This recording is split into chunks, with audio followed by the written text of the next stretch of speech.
I've got a question for you before we start. What do you think steals joy in your life the most? Is it social media? Is it your circumstances? Is it your in-laws? Well, Pastor Adam is going to help us answer those questions in part 2 of our series, Button Pushers, today. As well, I want to remind you of a helpful and hopeful resource that we have for you to enjoy throughout this week. Thank you for being here today, and welcome to SMCC Online.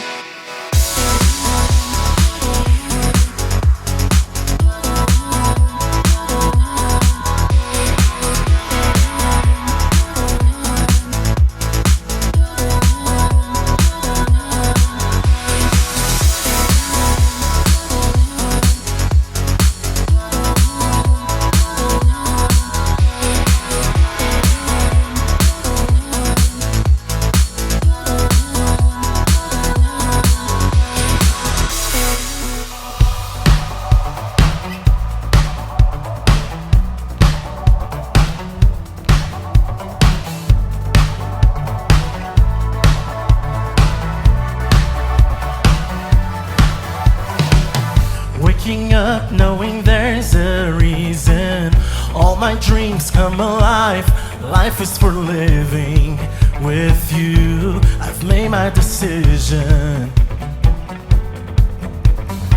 You lift me up, fill my eyes with wonder. Forever young in your love, this freedom's untainted. With you, no moment is wasted. See the sun now bursting through the clouds. Black and white turns to color all around. All is new in the Savior I am found. This is living now. This is living now.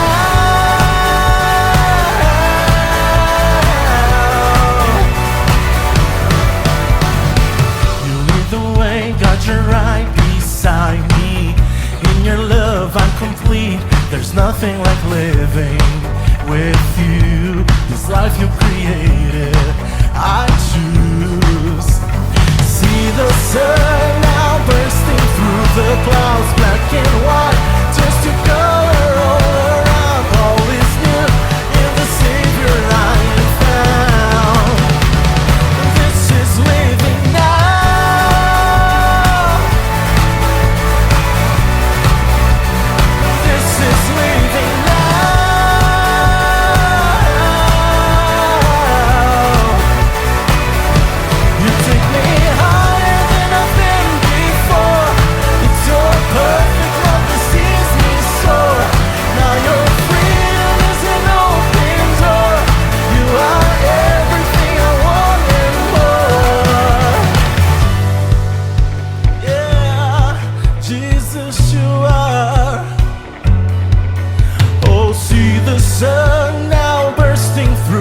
Clouds, black and white, turns to color all around. All is new in the Savior I am found.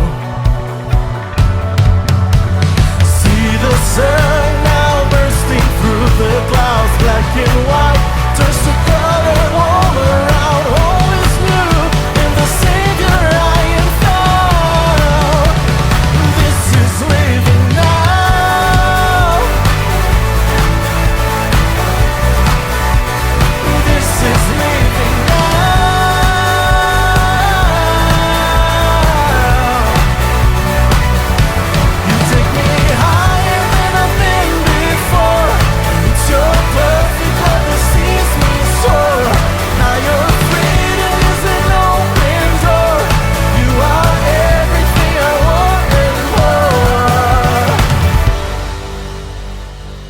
Thank you, Vitor and the band, for leading us in that song.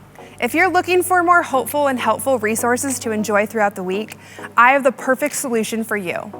Visit smccutah.org/podcast to find both of our podcasts that we have airing throughout the week on your favorite podcast platform. Additionally, we'd love to have you join us and take your next step at one of our physical locations throughout Utah. You can find the location nearest you by visiting smccutah.org/campus. Let's go ahead now and join Pastor Adam and the rest of our locations as we wrap up our series, Button Pushers.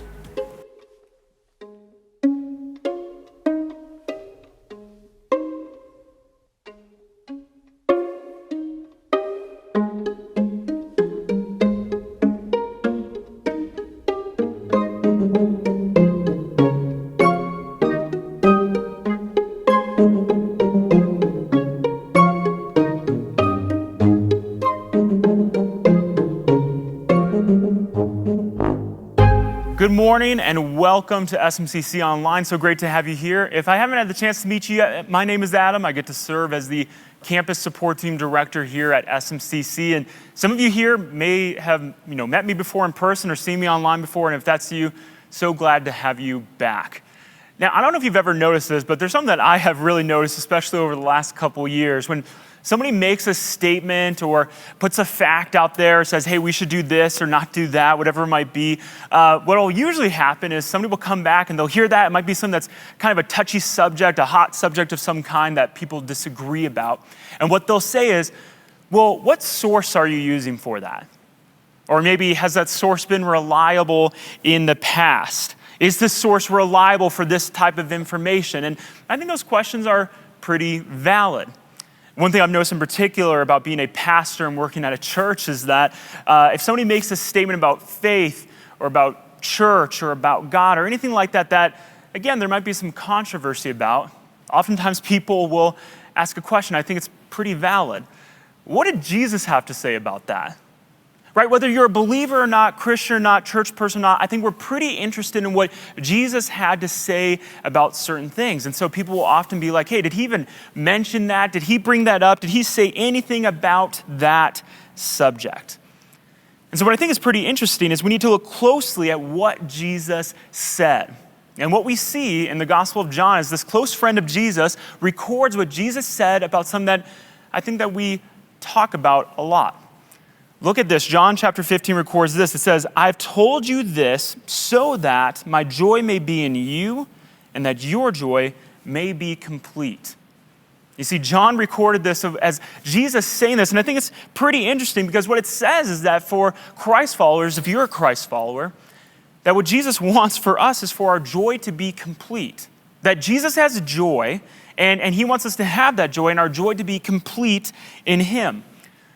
But I'd assume, and I think I'm probably right in this, that most of us, if not all of us, would say that our joy is not complete. Whether you're, again, a Christ follower or church person or not, we would just say, hey, yeah, I've got some joy maybe sometimes, but my joy is not complete. And so a question came into my mind, and maybe it came into your mind. What is stealing our joy? Here's a question in particular I want you to kind of think about. What steals more joy? The circumstances of your life or the people in your life? Think about that. I think it's a great question. Is it more of our circumstances or is it more of the people in our life? And I want to take a leap with you here. No matter what your background is, no matter where you come from, I'd be willing to say that maybe you thought, oh, it's my circumstances, 50-50, and then difficult people, the other 50% there. But I'd be willing to say that I think just about everybody here probably has a lot of joy, if not the majority of their joy, stolen from difficult people. That maybe it's not just revolving around the circumstances in our life, but maybe there's difficult people that oftentimes are stealing our joy.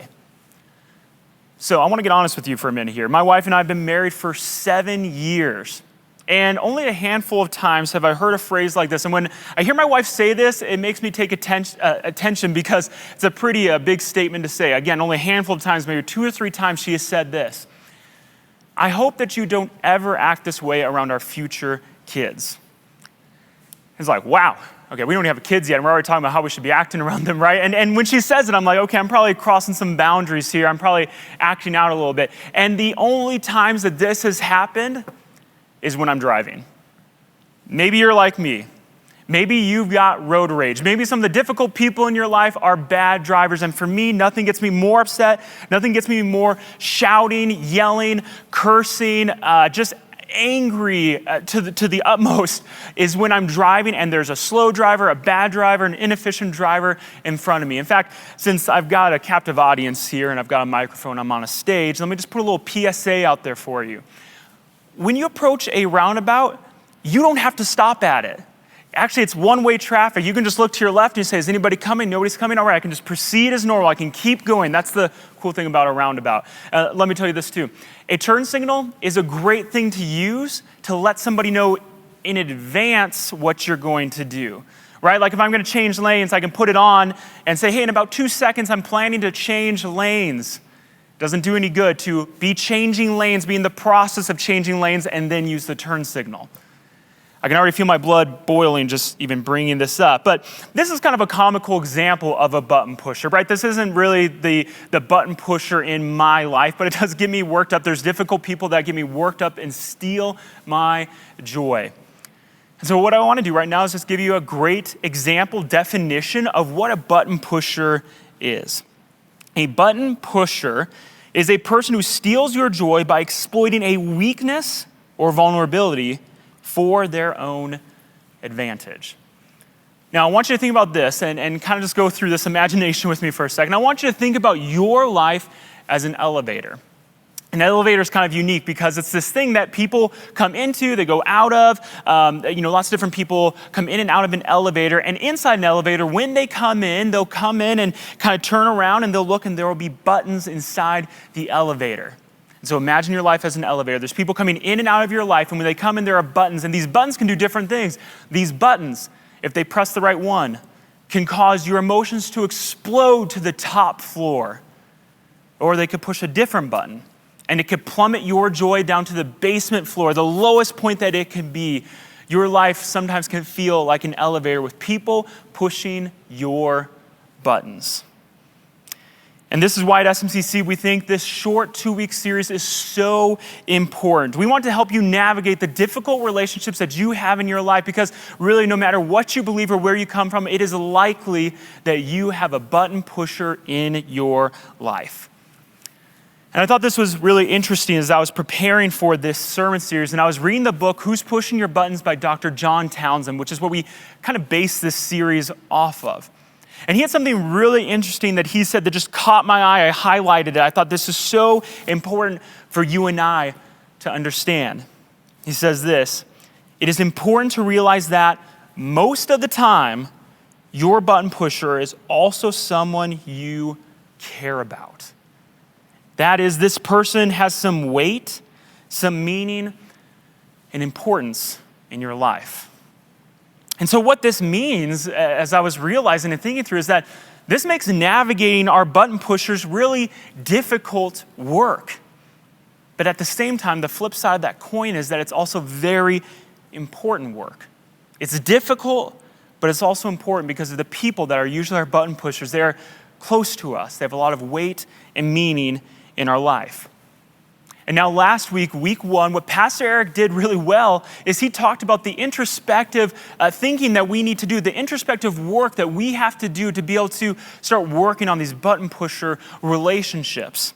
And so if you missed last week, what I really would love for you to do is continue to join us here right now for week 2, but make sure that you go back and watch week 1 with Pastor Eric, because that's really the foundation. That's setting kind of the table for what we're going to be talking about today. Because today we are talking about next steps to take with our button pusher. Because now that we've got week 1 material in there, we've got that foundation laid, we are ready to seek reconciliation. We're going to talk through what that looks like today. And the reason why reconciliation is so important with our button pusher relationship is that God desires for us to be able to find a win-win situation with this button pusher. So we're going to be talking about this today. And thankfully, this issue of difficult people and button pushers is nothing really new. In fact, this has been talked about for a really long time. In fact, if we jump back a couple thousand years ago, what we get to see is that the Apostle Paul was writing to the group of believers in the city of Rome about how to live with people. I want you to read this with me. He says, "Bless those who persecute you. Bless and do not curse. Rejoice with those who rejoice and mourn with those who mourn. Live in harmony with one another. if it is possible, as far as it depends on you, live at peace with everyone. Now, this is pretty clear instruction from the Apostle Paul. And as I read this, I thought to myself, why did Paul think this was so important to be so clear and direct about? Like, why did he feel that he needed to be very clear about living in harmony with people, that we should live at peace with everyone? And I thought about a lot of different answers and a lot of different things to consider. And I was thinking about it like a funnel. If we were to kind of start with all these answers here and kind of funnel it down right to the point, what answer would we get? And I think we reached this answer. Reconciliation is at the heart of who Jesus is. And I don't want to use a word like reconciliation without helping define it, but I do believe that reconciliation is at the heart of who Jesus is. And here's what I mean by reconciliation. Reconciliation is the process whereby estranged parties become allies again. And here's the great news. This is the good news that we celebrate. We call it the gospel message, is that Jesus has reconciled us to God.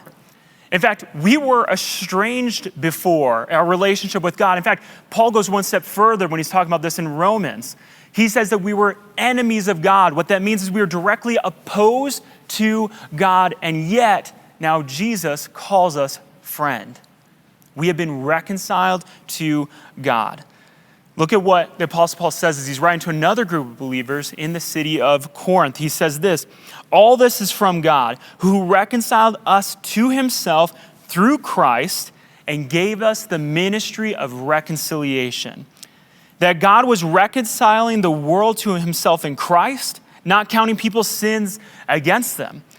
And he has committed to us the message of reconciliation.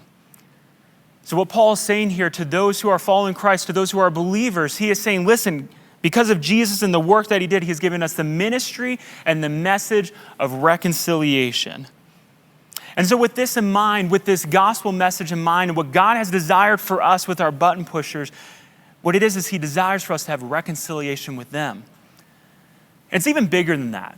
Reconciliation might be kind of an umbrella term that we can use, but there's some pieces inside of that I want to break down quickly for you.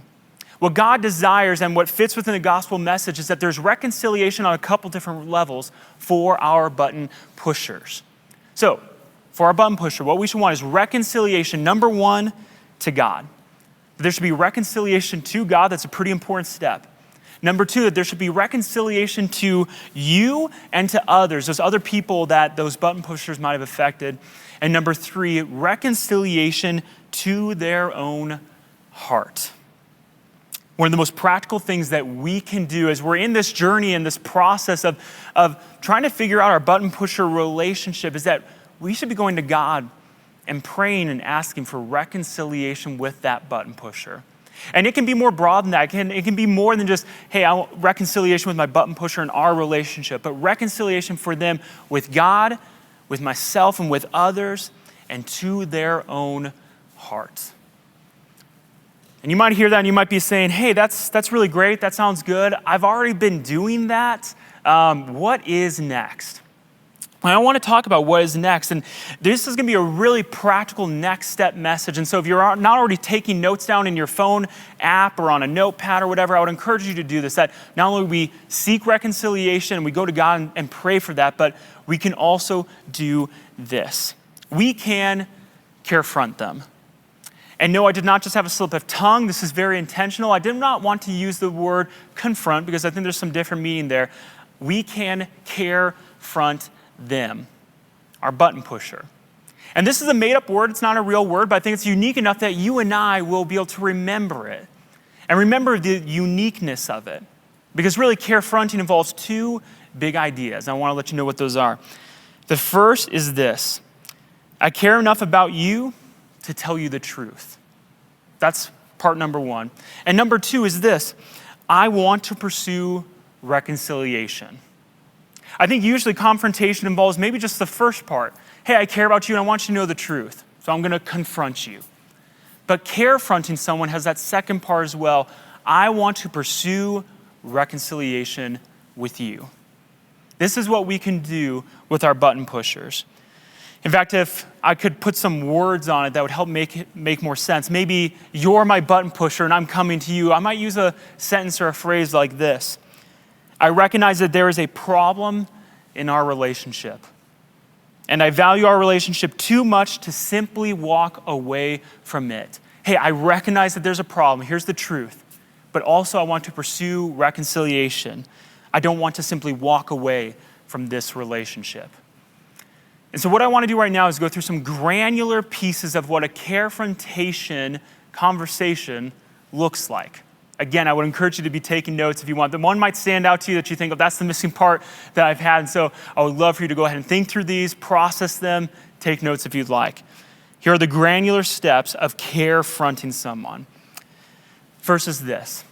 I'm going to demonstrate and communicate that I am for them. This is the first step, and it is so important. Because what we want to do is to say, hey, I'm for you. This is a safe place. I care for you. I want what's best for you, and I want what's best for our relationship. That's really where you should start. That's a great first step. Here's another one for carefronting someone. State the problem clearly. And here's the thing, clarity is a gift. We've talked about this before in previous messages, and I gotta say for myself personally, this is sometimes the hardest thing for me to do. So remember that clarity is a gift for my button pusher. And no, this isn't something where you now get a license to be rude to that person. That's another extreme, and you don't want that also. But what you don't want is to have this conversation, end it, walk away, and have your button pusher be saying, what am I supposed to do? What were they talking about? I don't understand what just happened. So we got to find that spot where we say clarity is a gift. I'm for you, and I want to give clarity. Here's the next one. Clearly own your thoughts and feelings. Now, this step takes a bit of homework because in order to clearly own your thoughts and feelings, one of the first things you have to do is identify your thoughts and feelings. So this might be homework in that where you need to find some time alone. You need to take a notebook somewhere and write some notes down. You need to take a walk and think about it and process it so that you can identify your thoughts and feelings related to this button pusher. But then even more so, you can take responsibility for them as well. Here's the next step. Ask good questions in order to get clarity. Ask good questions. This is such a good way to have a humble posture and to say, hey, I'm for you and I want to make sure that I'm doing my part and I'm understanding this correctly. You can use some phrases like this. Is there something that I've missed? Is there something I don't understand? You can say, is there something going on that maybe I don't know about? Maybe there's some information that you're missing.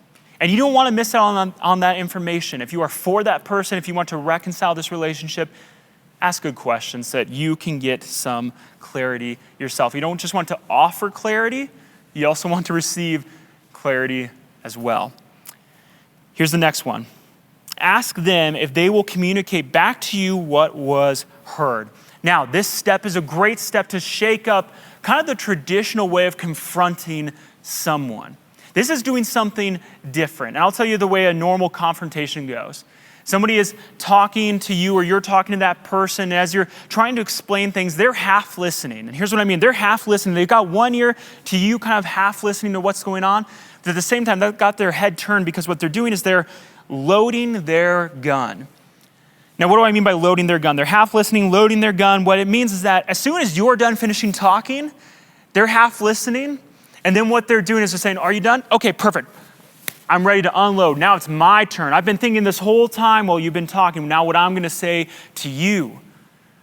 And so what we want to do is to ask them to clearly communicate back to you what was heard. And both parties can do this. It says, can you actively listen? I want to make sure that there's no misunderstanding. I want to make sure that what I'm saying makes sense, is clear to you. And so we can ask them to exercise. When I'm done, explaining this, can you repeat back to me what you heard? This is a great part of carefronting someone. Here's another step. Clearly ask for what you want. Again, clarity is a gift, and so clearly ask for what you want. Ask for what you would like in this relationship going forward. Paint a picture of what you envision happening in the relationship, of a preferred future for this relationship. And in fact, while you do this, you might be finding yourself creating boundaries in your life. And that's okay. That's an okay thing to do in a conversation like this. And what I mean is creating boundaries in your life might be essentially drawing a line in the sand in some different parts and saying, hey, I'm not going to allow this anymore. I am going to allow this. I don't want this to be happening anymore. You're painting a picture of what you would like to see in the relationship going forward. Here's another step. We've only got 2 more left. We're getting through them. Humbly ask them for what you can do to help the relationship be reconciled. Here's the thing. There's probably something in the relationship that you can take responsibility for. And we don't want to leave this conversation not knowing that. So you can go to them and take a humble posture and say, hey, I want to know how I can help in this relationship. What can I do? What can I take ownership of? Is there something that I can say or do differently that would help with reconciliation in this relationship? And here's the last step. It might be one of the more important steps that we have in this carefronting our button pusher. It's rinse and repeat. Now, why is that in there? Because likely when you do this with your button pusher, you have this carefronting conversation, it's not going to go perfect the first time. You're probably going to have to do it a second time, maybe even a third time. It's a little bit messy. It's hard to get down perfect. And so be okay with knowing that you're going to take these steps, you're going to try them out, and it's likely that you might have to come back to a conversation like this again to rinse and repeat. Now, in this conversation, something that you might end up doing, in fact, a lot of you will feel like you're doing, and this is a good thing, is that you're going to feel like in this conversation that you're taking the gavel back from your button pusher. Now, what do I mean by that? You see, a gavel is kind of a representation of a judgment or a verdict. And what we've often done, probably unknowingly or accidentally, is with our button pusher, we've given them the gavel to our lives, and that's where they can push our buttons so easily. That's why they can steal our joy. And so essentially what we're doing in a carefronting conversation is we're saying, hey, I'm sorry, I should have never given this gavel to you, the gavel to my life. I'm going to take this gavel back from you. And this gavel does not stay with me in my hands. But instead, as I take it back from my button pusher, what I do is I'm giving it to the person who should be holding the gavel in my life. And that is God. You see, what we need to do is we say, button pusher, for a long time, you've been judging me. You've been determining my worth and my value. And the thing is that I shouldn't have given you that position in my life. That position in my life should be God. God, here's the gavel to my life, and you are the one who gets to judge me. You are the one who gets to determine my value. You are the one who gets to determine my worth. And ultimately what we've done is we're taking back the power to steal our joy from the button pusher, and we're giving it to God. And the cool thing is we see the Apostle Paul talked about this similarly, again, to the group of believers in the city of Corinth. Look at what he says here. He says, I care very little if I'm judged by you or any human court. Indeed, I do not even judge myself. My conscience is clear, but that does not make me innocent. It is the Lord who judges me. So here's what the Apostle Paul is saying. God, here's the gavel to my life. I'm allowing you to judge me. I'm allowing you to assign me worth. I'm allowing you to assign me value because that is proper for my life. It's a cool thing to see that even these problems that we face today, the Apostle Paul was talking about things a couple thousand years ago that were very similar. And as we look through the Bible and as we look through a series like this, I think you and I could both recognize that people have a lot of weight and a lot to do with our emotions and thoughts and feelings, that they influence our emotions and feelings a lot. In fact, the majority of us, I'd say 95% of us would say that that is the case. And so when I see something like that seems just about universal for humans, I think there's got to be a reason for this. So I want you to think about this for a moment. We are made in the image of God and have certain communicable attributes that we share. So we are made in the image of God. We are image bearers. And so we have certain attributes that God has that we share. We don't share all of those attributes. In fact, that wouldn't be right. God is God. He is all powerful. We are not. He is all knowing. We are not. But let me tell you this. God is a relational being. And we are relational beings. We share that attribute with him. And as we read through the Gospels and see Jesus' life, we see him interact with button pushers and see how he feels, the weight that he feels from these button pushers in his life. Here's what Matthew records about Jesus. Look at this with me. Jesus says, Jerusalem, Jerusalem. He's saying, "O people of Israel, you who kill the prophets and stone those who sent you." Now listen to how Jesus says this. "How often I have longed to gather your children together as hens gather her chicks under her wings, and you were not willing. Look, your house is left to you desolate." With this group of button pushers, Jesus longed to be with them, to be close with them, and yet they kept pushing him away. He loved these people, and they just kept pushing him and pushing him away. And you can see the emotional language that he has here as a hen gathers her chicks. He's longing to comfort them, and yet he feels like he can't. And yet, regardless of this situation with Jesus' button pushers, his difficult people, Jesus still had joy to pass on to us. And that joy is coming from hope. In fact, more specifically, hopeful safety. I want to define this for you. This is really important. Hopeful safety maintains proper boundaries for the purpose of preserving future reconciliation. Here's the important thing to remember. If it doesn't initially work with your button pusher, maybe you've gone through a carefronting conversation 1 time, 2 times, 3 times. It's just not working. You're like, okay, I don't know what else to do. We feel like that can steal our joy. But here's what I want you to know. It is not over. There's still more that you can do. Because hopeful safety allows for you to stay ready and willing to reconcile. It allows you to stay in that posture. It allows you to continue to grow and mature as a Christ follower.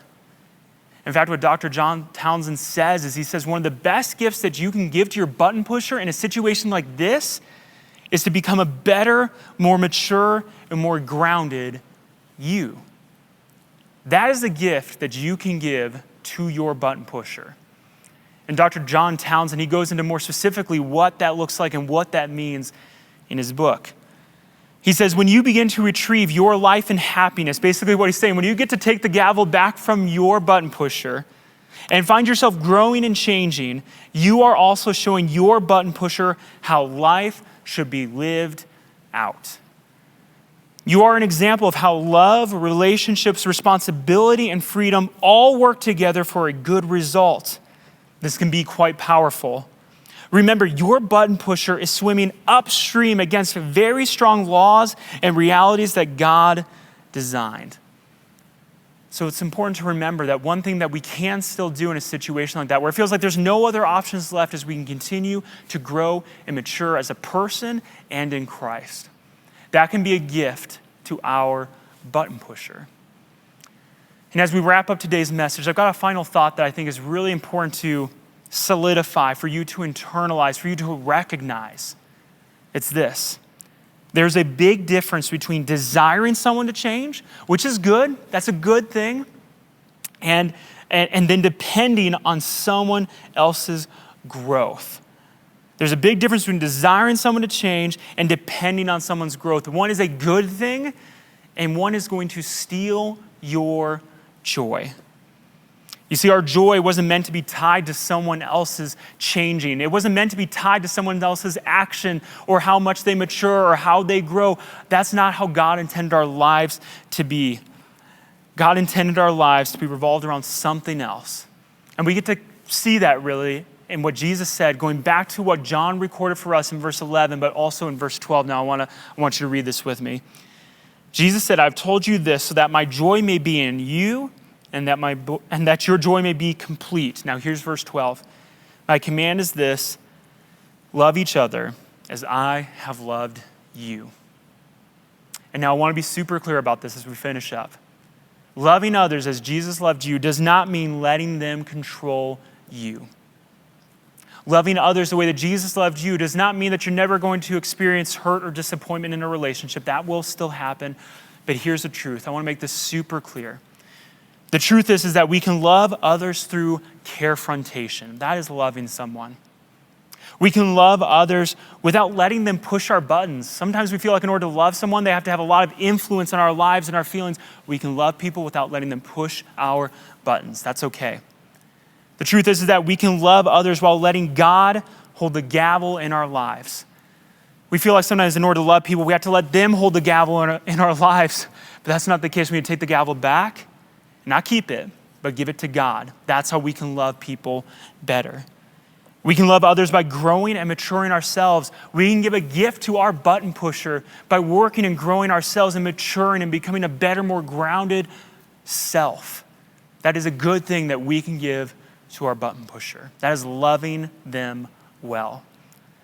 The last thing we can do is we can love others through pursuing reconciliation.